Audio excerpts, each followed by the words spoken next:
and it's just an amazing experience. It's almost hard to put it into words. It's both fascinating and exhilarating. Ken Zemach is a senior managing scientist at Exponent Inc., an engineering consulting company that performs complex analyses on projects and problems around the world.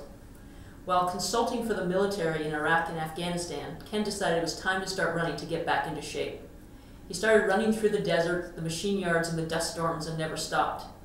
He quickly accomplished his initial goal of running 50 miles and started looking for the next challenge. His desire to push his personal limits eventually led him to the Badwater Ultramarathon in Death Valley, considered by many to be the world's toughest foot race. During this past summer of 2013, Ken blew through the desert heat in a blistering 28 hours and 37 minutes to come in 7th overall in the race. Because of his stellar ability to push the limits of human performance, especially in the heat, it is my pleasure to welcome Ken Zemach as our experiential interviewee for the heat section. Thank you for joining us today, Ken. Sure, my pleasure. So it's a great story that you were in Iraq and you just decided you wanted to start running, and then that took you to one of the most challenging races in the world. Can you tell us a little bit more about that? Yeah, well, the whole process started I'd been working too much for a couple decades and kind of let myself go, and woke up one day and finally said it's time to actually commit to getting in shape, losing some weight. About 35 pounds worth. So obviously a lot of that was better eating habits. And I figured I might as well just start running. So, go out and run every day, 3 miles, 5 miles, and ran into another contractor who was training for a 50 miler. And I thought, well, I need a goal. And if he can run 50 miles, I'll bet I can run 50 miles. Now, remember, I've never done a marathon. Still haven't done a marathon. And so I decided that was going to be my goal. So that would be what I would train for while I was deployed. When I come home, I'll run a 50 miler, then I'll hang up the running shoes and go back to doing whatever.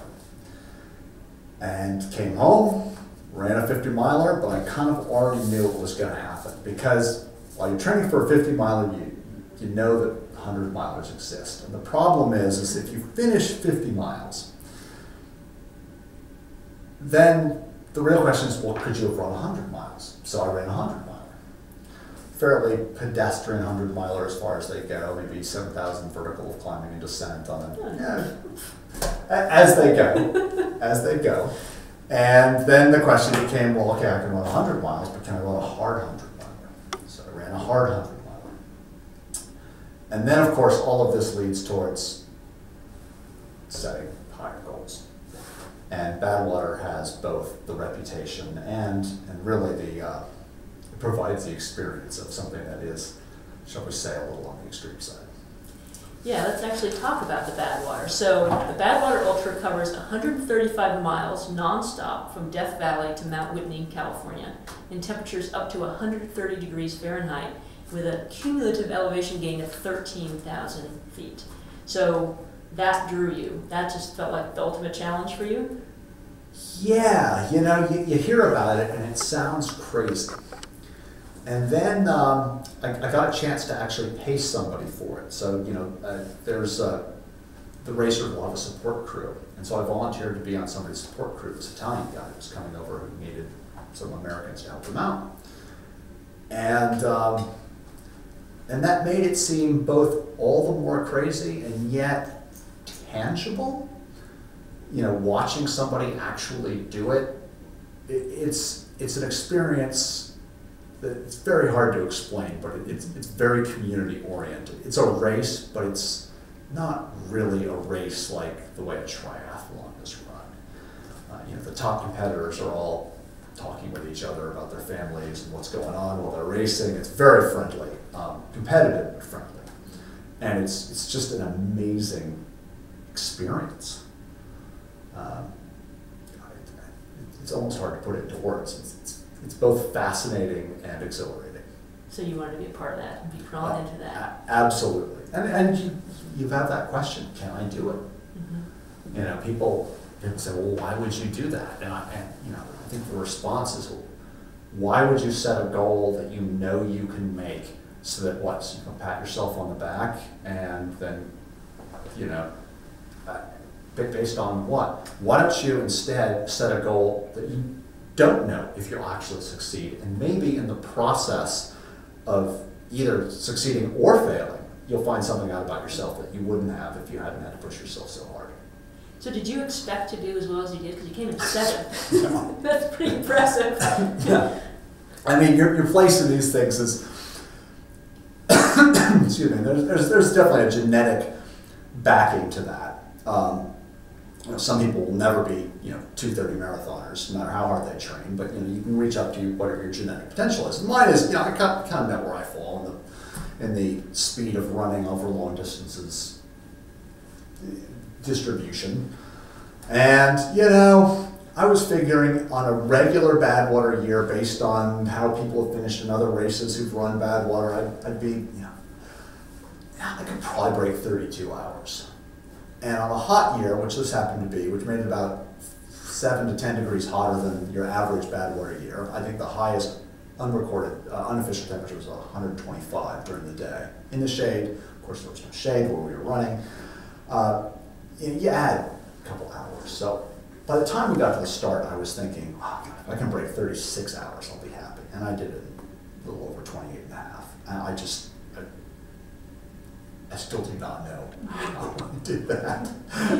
While you were running, could you tell that you were doing better than expected at each milestone? Or did you just sort of get surprised at the end? No, I mean, you're definitely, it is a very data intensive race because you have a support crew with usually 2 support vehicles, up to 6 people. You've got people who are logging your water intake, people who are logging your electrolyte intake, you're estimating calories, checking pace, you know, logging what running shoes you're in, how many times you've gone to the bathroom, you know, an approximate volume. And I mean, it's a very data-intensive race. So I knew how fast I was going. We were all a little concerned because, you know, in any race, 50 miles or up, in the beginning you feel good because you always feel good because you're going so slow that how can you not feel good? So there's a tendency to run too fast in these things in the beginning. You're really, come on, I feel great. Well, of course you feel great. You're like mile 20, you know? So, you know, how are you going to feel at mile 60 or 80 or 110? So there was some concern that I was going too fast. And I just had to go by feel. One thing I did is I'm a bit of a data geek, so I wore a heart rate monitor. And I always wear heart rate monitors when I train. Heart rate monitor is probably one of the better objective measures that you can use for effort. Obviously, it's not a direct measure of muscular versus cardiovascular effort, but it's a pretty good guess. Now, what I didn't know is would it work with the stress that you experience in the heat? And I just had to take it on faith that it would. So I basically ran and tried to keep my heart rate below a certain level the whole time I ran, and used that as my metric for not letting adrenaline and, to be fair, testosterone keep you from overexerting yourself. And it worked. I was quite surprised myself. Yeah, it's very impressive. Thanks. So what was the most challenging element of the race? Of the race, well, I would say the most challenging element of the race was the training for the race. Which was brutal, but we can talk about that later. The race, I think the most challenging element is, well, there's the physical stuff, which is certainly the heat. I mean, it feels like you're running out of blast furnace. It really does. I mean, it is just, you know, you'd soak the sleeves of your shirt with water, ice water, you know, every time you got a crew change out or something. And they'd just be dry in, 3 minutes. And your feet, your arms would just be hot. And your face is hot. So there's certainly physically, it was hot. I think the heat was certainly bad. I'd say one of the more challenging parts, though, was in a race like this, you have to be really careful that nothing goes wrong. Because when things start to go wrong, they can cascade. It's very difficult to recover from that. Let's say you're running a 10-mile race, and your knee starts to tweak at mile 8. Yeah, you probably will finish. If you're in a 100-mile race and your knee tweaks at mile 80, you're in a lot of trouble. And so the problem in Badwater isn't just, my stomach's a little upset like it was in that other, 20-miler I ran, It's like, ate a few, little few gels or whatever. Bad water at hour 5, if your stomach starts to feel a little upset, it might not be a big deal, but if it becomes a big deal, it's a massive deal. It can be a showstopper. So managing all of the little things that you're feeling, and of course then you start getting these self-fulfilling prophecies and these, you overanalyze things, for a while I thought I was getting a blister on one of my heels, so I immediately stopped. I've got to take care of this blister. I took off my shoe, and 3 of my crew were physical therapists. One was a veterinary surgeon, and the other was a vet. And so they look at me and they're like, there's nothing wrong with your heel. I'm like, no, I feel, I'm getting a blister. They're like, you're not getting a blister. And then as I'm putting on my socks, both my legs cramp up, and I can't walk. And, it's just, it's like, okay, is this a good cramp or a bad cramp? Am I going to be able to get over this one? And you just, it's this constant massaging of how are you feeling. I'll tell friends when I go out for a long run, or you say, oh, I ran 100 miles, or ran 135 miles. And they'll say, God, you must be so boring. What do you think about? And it is anything but boring, because if you come along somebody at mile 80, let's say they don't have their pacer with them, you come up with them and they're racing, you're having a conversation with them. I have a conversation with you for 5 minutes, and I'd be like, look, can you shut up? Because I got a lot going on. I'm trying to look at my pace. I'm trying to see how my heart rate's going. I'm really busy, and especially in these trail 100 milers, it's a little different for bad water because you're on an open road, but the trail 100 miler, you are mentally taxed to the limit by hour 15 because you're tired. It might be 3 a.m. You've got 10 more hours to go. Are you going to get lost? How's that heel working? Are you taking in enough calories? The next aid station's coming up. How many calories are you going to take there? How much are you going to refill your water? Oh, how's your pace doing? Oh, and how's that other ankle feeling? Oh, have you checked in on your knee lately? How's your heart rate going? And you're just... Be careful of the trail, because there are rocks in the trail. Yeah, exactly. Well, yeah, and then you got to run, right? So, same thing with bad water, although you don't have the problem with getting lost. If you get lost there, you're in a lot of trouble. You're actually really busy. And you're busy because there's not only is there a lot to do, but your mental faculties start to go. So what were you wearing, and is it true that your shoes melt on the pavement? Yeah, so there's a lot of lore about bad water, some of which is true, some of which is probably not true, and some of which I think depends. There is people have said that it's so hot you have to run on the white line or your shoes will melt. That is not true. Now what is true, according to some longtime veterans, is that some of the earlier shoes, the glue that laminates the layers together was not thermoset, and that would melt, and so they literally get delamination of the sole off the bottom of the shoe. And I've heard that some of the insoles would actually start sticking, like they weren't using fully cured rubber or however the shoe manufacturer would make them. Those would stick to the socks. You have to peel them off the socks. But you don't have to run on the white line. You could run on the black asphalt. Now, black asphalt can be at 190 degrees Fahrenheit, right? It's hot or hot. That heat it is just in your calves. It is so miserably hot. It's unbelievable. I mean, you don't just lay down on the ground. You would get off the road, and it's just brutally hot. Yeah, there's just some things about bad water that are so unique. I mean, first of all, there's just brutal temperature. They start everybody in 3 waves based on what they predict your speed will be. 6 a.m., 8 a.m., and 10 a.m. They start the slower people, slow, and nobody's really fast either in this kind of race, but start people who are going to take longer at 6 a.m. and then the faster ones at 10 a.m. I got them at 10 a.m. start. The point of that is not just to spread it out so you don't have a giant mob on the road. It's to make sure that everybody runs through the hottest part of Death Valley at the hottest part of the day, the hottest time of the year. Nice of them, but yeah, it's very considerate. Well, I mean, you wouldn't want to feel cheated. Right. You're pushing your limits, you may as well really go for it. Yeah, people say, well, come on, it's so stupid to run it in the middle of July. Why don't you run it in December? It's like, well, then why not run an air-conditioned treadmill? I mean, It wouldn't be the toughest race around. Yeah, what's the point? So you do that, and you start off, and it's just so hot. And then you get to start going uphill. And the first hill you get to town pass. I can't remember how long it is. Something like 15 miles of uphill, kind of anywhere between 5 and 13 degree slope. And the thing is, this happens usually for everybody around when it's starting to it's getting close to night. So you're climbing, at least it's not that hot way of climbing. Most people are, you're speed hiking it, or power hiking it, as ultra runners like to call it. But the way that Death Valley is it sets up these thermal winds that are picking the heat, and I am not kidding, and it is at least, I've done a lot of sailing, so I'm pretty good at estimating this, it is at least an average of 25-mile-an-hour wind in your face the entire way up this pass. So you'll even get to a little place where it would be flat, and you try and run, and it's such diminishing returns because the headwind is so strong, there's no point in even running. And it is just blasting you. Somebody had given me a very good tip, a veteran who'd run it before. They said, make sure your whole crew and you have clear safety glasses. Why? Now, some people wear sunglasses during the day, obviously for the sun and the reflection. Why would I need clear glasses for night? Why? Because of the wind. And they were not kidding. It's like, and then when sand and dust would blow up, it is like being hit with a sandblaster, but sandblaster in the blast furnace.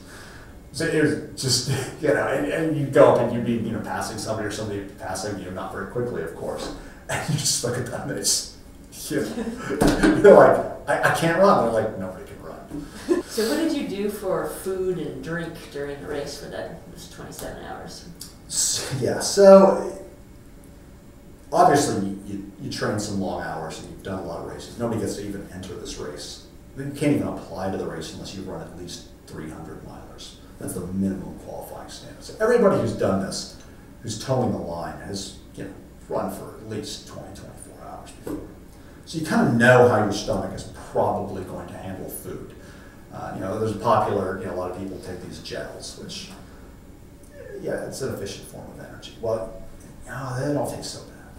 Well, you try eating gels after 7 hours. Oh, and by the way, 7 hours, you just started. Okay, after 7 hours of gels, these things do not taste like a fun snack anymore. It's not like people go home and they look at their cabinet and go, oh, a gel, I think I'll have that as a snack. They're already bad enough as they are. So you basically bring a wide variety of foods. This is compounded, though, by the heat. Okay, because as you all know, as anybody who's been down really hot sun, just not that hungry, but you got to eat. So, but you don't want to force feed yourself because you don't want to throw up. But if you're not eating regularly, you will bonk and you will not finish. So, what did I eat? Well, I brought what I thought I could eat, which was a mixture of gels and this stuff called Perpetual made by a particular company, which is a maltodextrin mix that isn't too sweet tasting. And then it was, gorped with salted nuts and raisins and different bars, and then, and different things start to taste good. We had cheese pizza at one point, so we went out and drove into Long Pine, got cheese pizza, and you think, wait, you're running in the heat, how can you eat cheese pizza? You'd be shot. Cheese pizza is really good while you're running. No kidding. I worked once at the Western States 100, one of the aid stations, and they had the most bizarre foods there. People would just come by and crave everything from pizza to peanut butter jelly sandwiches, everything, just wild. Oh yeah, burritos. And actually my girlfriend is the inventor of the Ensure smoothie. So she used to work at an aid station, and basically it's Ensure, which is a great thing for an ultra runner to be eating, and then you mix it with fruit in a blender and you make Ensure smoothies. Did a lot of soup, because it's a good way. It's salty. It's got, so it negates the sweet that you've been pounding down for the first 10 hours. And it's obviously got a lot of liquid. You can get some calories in that way without throwing up usually. I was lucky. I have a fairly cast iron stomach, but a lot of these people throw up a lot. And when you start getting nauseous, what most of them say is you just get it out, reset the clock, start eating again. As long as you're getting calories in. That's better than, to not be too gross. Some people get the runs, if you're not digesting well, and that, I've never had that, but that just sounds miserable. So you said the training was some of the hardest or the most uncomfortable. What was the training? Yeah, so maybe it's different for veterans of this race, but your first time into this race, you may not get, it's very ill-defined selection process. So if you get selected, which is rare, and I got lucky, I don't know what it was about my essays. You have to write a whole series of essays in addition to the qualifying standard. Oh yeah, I probably spent 3 days on that. I probably spent more time on my essays for bad order than I did on my grad school application, right? And so you get in, and then you get one shot at this. And even if you finished, you might not get invited back. So you really don't want to screw this up. And it costs a lot of money, and you're going to put a lot of training in. So there's just a lot of stress on the training. And we all know how to train for 100 miler. And 135, while it is longer than 100 miles, is not that significantly longer. It's the heat of bad water. And what are my joints going to do after 135 on pavement?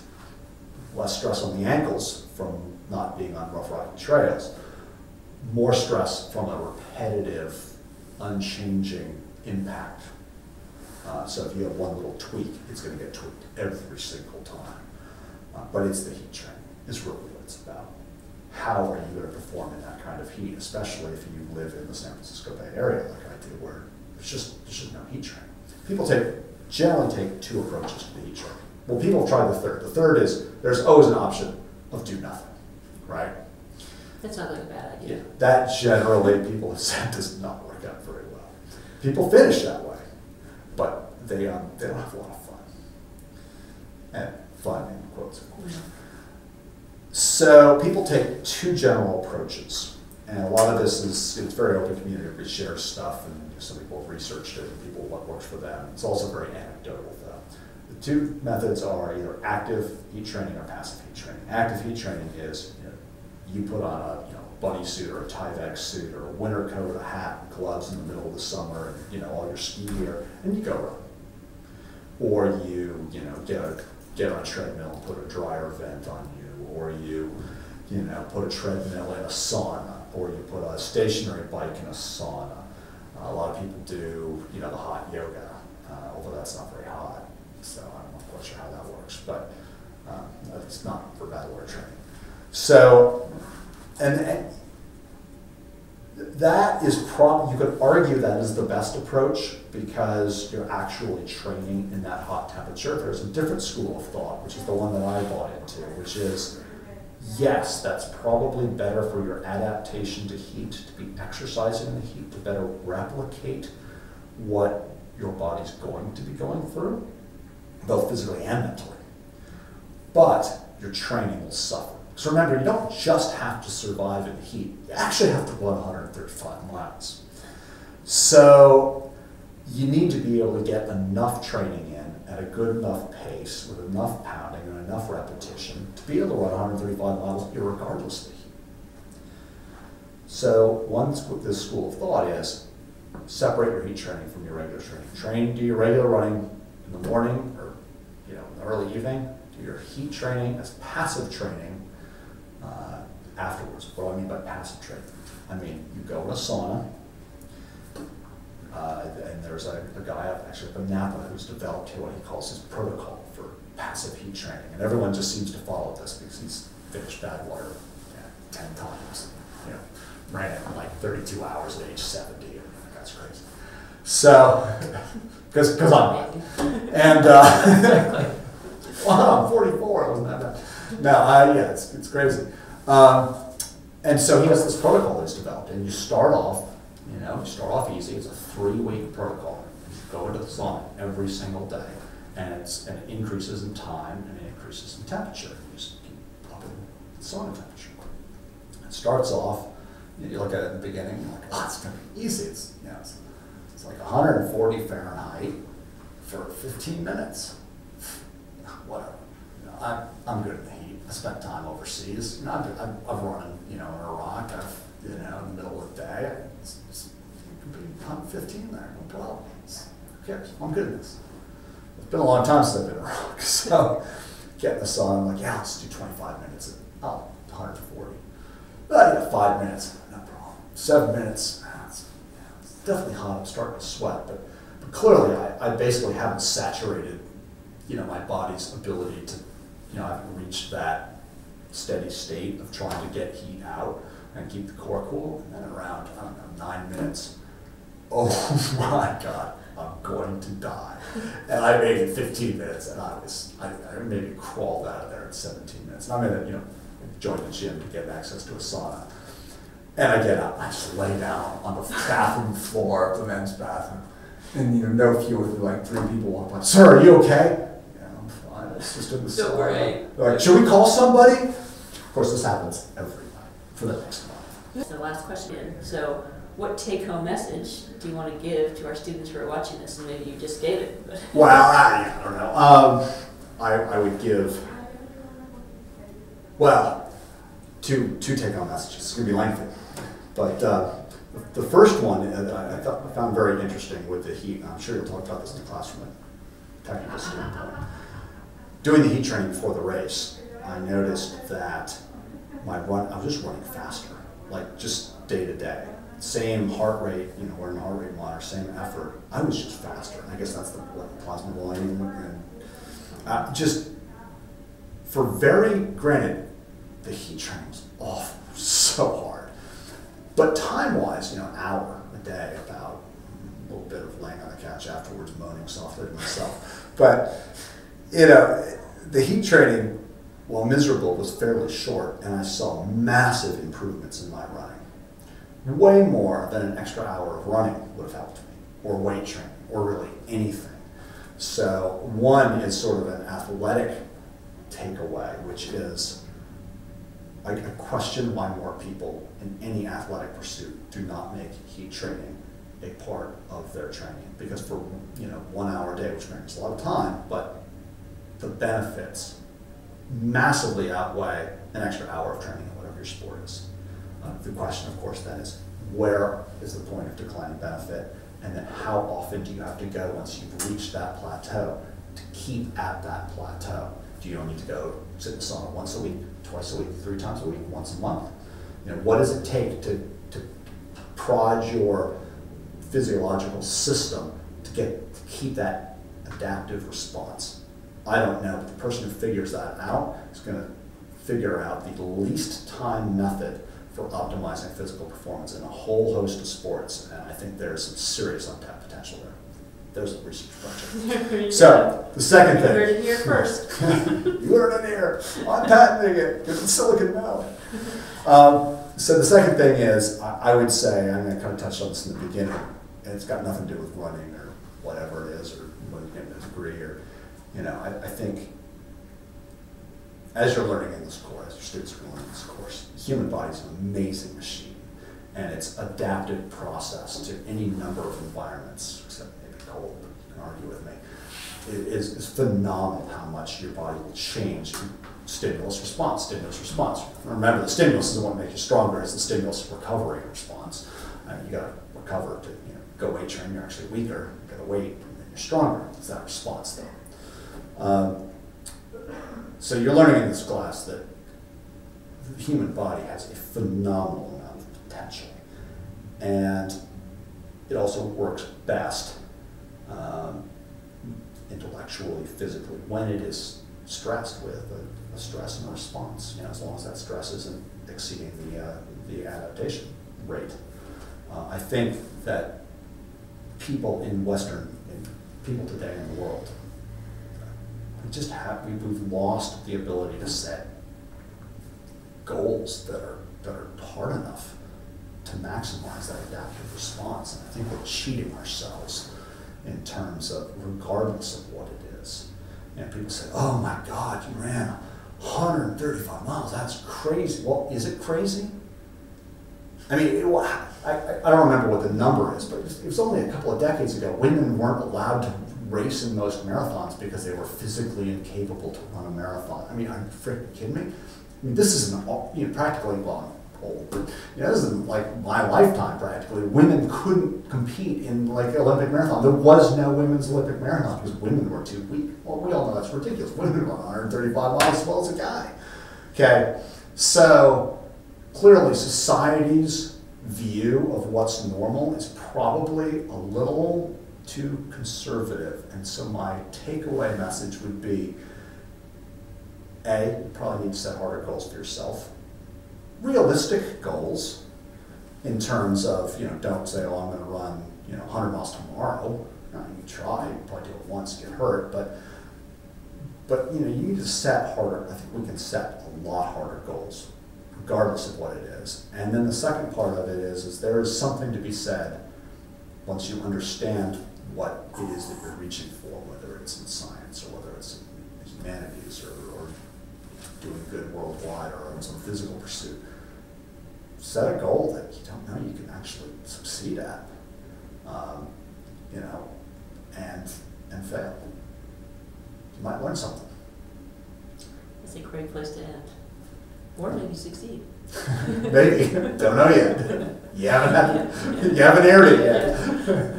Anyway, thank you so much. Sure. That was wonderful. Absolutely. Well, thanks for having me.